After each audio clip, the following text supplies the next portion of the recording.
She promised it was just a quick business trip, a 2-day conference in Miami. Nothing out of the ordinary, she said, tucking clothes neatly into her suitcase. But there was a flicker in her eyes, a brief pause before her goodbye kiss that felt too deliberate, too rehearsed. I longed to believe her. We'd woven a life together over years, filled with shared rituals and tender routines. Yet a subtle distance had crept between us. Her phone was always in hand, clutched as if guarding classified information. Her smartwatch buzzed constantly, and she'd glance at it, tilting her body to shield the screen, like a child hiding a secret journal. The warmth that once united us was unraveling, replaced by vague responses and a quiet withdrawal. Still, I kept my doubts silent. I needed more than instincts or suspicions. I needed concrete proof. She mentioned her flight was scheduled for Thursday morning. I hugged her, mustered a smile, and said I'd miss her. On the surface, I was calm. Inside, I was already planning my next move. Her name was Madison, and she believed she was cunning. What she forgot was that months ago, I'd helped her link her smartwatch to our home network to streamline sharing music and workout data. She never revisited that setup, but I hadn't forgotten it. The night she left, I stayed up, monitoring the data from her watch.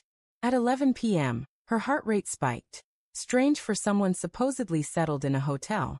Then at 3 a.m. movement registered. Finally, a location ping appeared. It wasn't her hotel. It wasn't even in Miami.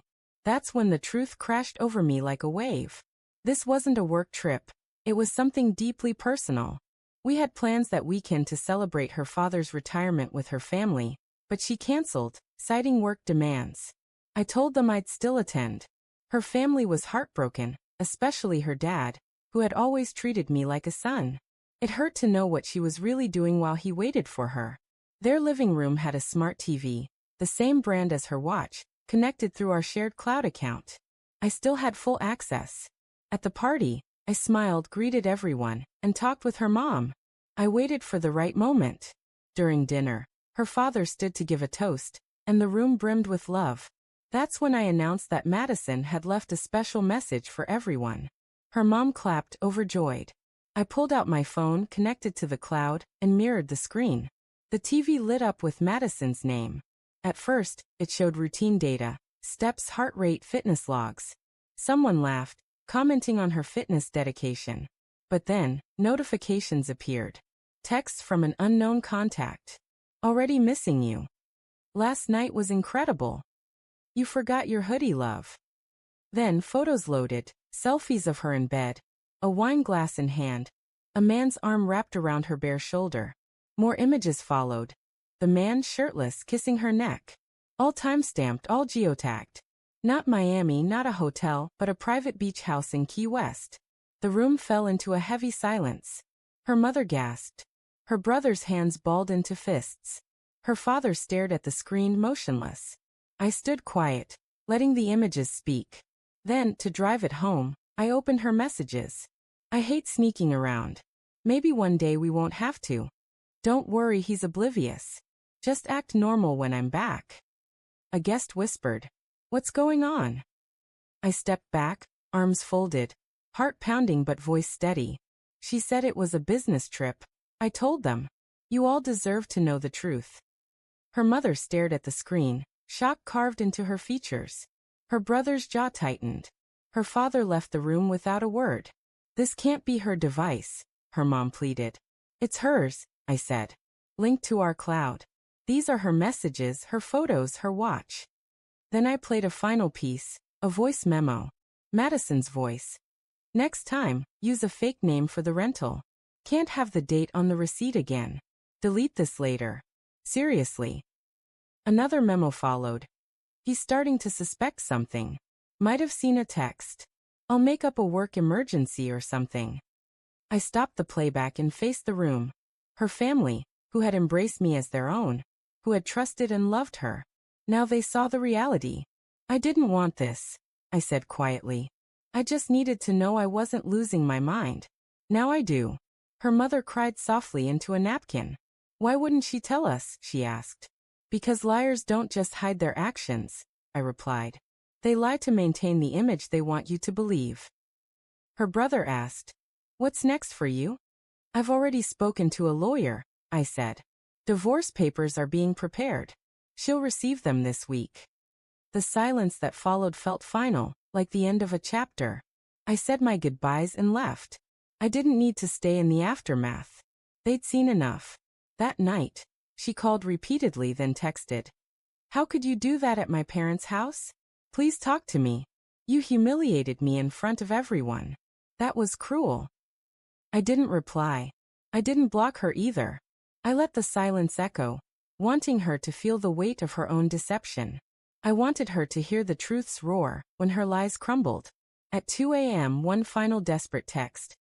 I didn't mean for it to go this far. They never do. No one sets out to ruin a marriage. They just don't stop when the excitement feels too good to resist. The days that followed were oddly peaceful. I avoided mutual friends, ignored the gossip, and threw myself into work. But the consequences came regardless. Her family stopped defending her. Her mother called me, not her, to apologize. She made terrible choices, she said.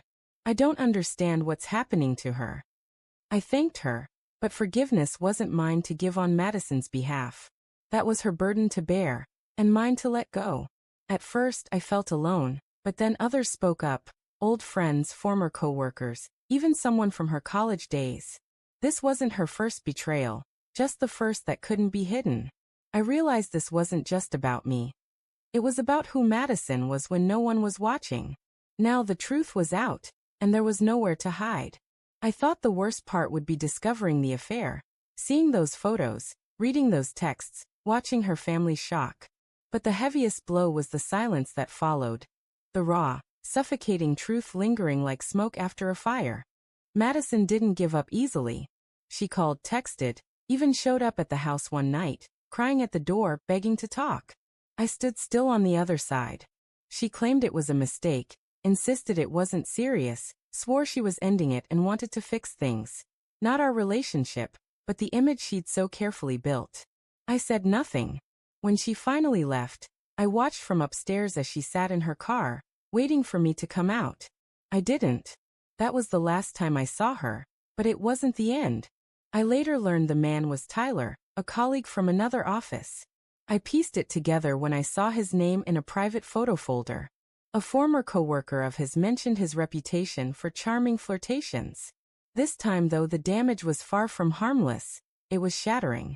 I didn't need to confront him. A clip from the party spread online and went viral. People connected the dots. Madison's carefully crafted world began to fall apart. Friends distanced themselves. Her family grew quiet.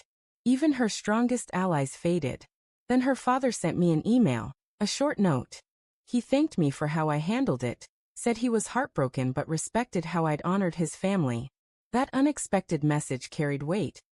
A reminder that even when trust breaks, truth holds strength. I started rebuilding my life. I packed her things not out of anger, but because it was time to move on. She texted one night, asking where her belongings were. I sent the storage unit address and code. Nothing more, just what was fair. Healing came not from closure, but from rediscovery. I started running again, joined a photography club I'd always been curious about, reconnected with friends I'd drifted from. Each step helped me reclaim parts of myself I hadn't realized I'd lost. One weekend, I drove to the coast alone, leaving my phone behind. Just me and the ocean. I sat for hours, breathing in something I hadn't felt in years. True peace, the kind that fills you after you've been struggling for breath. That's when I knew Madison hadn't broken me. She'd exposed herself, and as painful as that was, it gave me clarity. It gave me freedom. I began writing it all down, not just the pain but the lessons. Over time, I wasn't documenting heartbreak, I was charting a comeback. Not to spite her, not to prove anything to anyone, but to show myself I could rise. Weeks later, Madison sent one final message. I hope you'll forgive me someday. I'll never forgive myself. I didn't respond. I didn't need to. I'd learned that forgiveness isn't about making peace with someone else. It's about giving yourself permission to stop needing anything from them. I was ready. I let go of the need for her to feel my pain. That's when I felt truly free. There was no anger, no bitterness, just space. Space between who we were and who I was becoming. The divorce was straightforward, no courtroom drama, no arguments. She didn't fight anything. Maybe it was guilt. Maybe she just wanted to disappear. I signed the papers and walked away feeling lighter than I had in years. Her actions taught me that trust is the cornerstone of any relationship. Without honesty, it's like a house built on sand. Beautiful until the first tremor brings it down. After everything settled, I spent more time with people who anchored me. My brother and I grew close again. He'd always had doubts about Madison, but kept quiet out of respect. Now we meet for burgers and football, living a simple, steady life. Friends encouraged me to date again, but I wasn't rushing. I wasn't trying to fill a void. I was discovering who I was and what kind of loyalty I needed in someone new.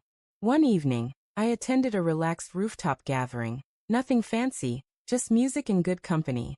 There I met Claire. It wasn't love at first sight, just an easy conversation about cameras, cheesy movies, and how even good people can make big mistakes. I didn't share my story right away, but when I did weeks later, she didn't flinch. "You deserve better," she said simply. No pity, just understanding. That's when it hit me. Healing doesn't come from someone else's regret. It comes from your own growth, from proving to yourself you can survive the worst and come out stronger. I don't know where Madison is now, and I don't linger on whether she feels remorse. That's not my burden to carry. She made her choices. I made mine. But here's the truth. When you let someone's own words reveal them to the people they swore would never know, that's justice. Not because you shouted it or tried to ruin them, but because you stopped protecting their lies and let the truth speak for itself. And the truth? It's always loud enough when you stop silencing it. So, to anyone who's been betrayed, deceived, or made to doubt their own instincts, hear this. You're not broken. You're not foolish. You gave love to someone who didn't deserve it. But that love is still yours. When you share it with someone worthy or use it to rebuild the parts of yourself that shine, that's the start of something extraordinary.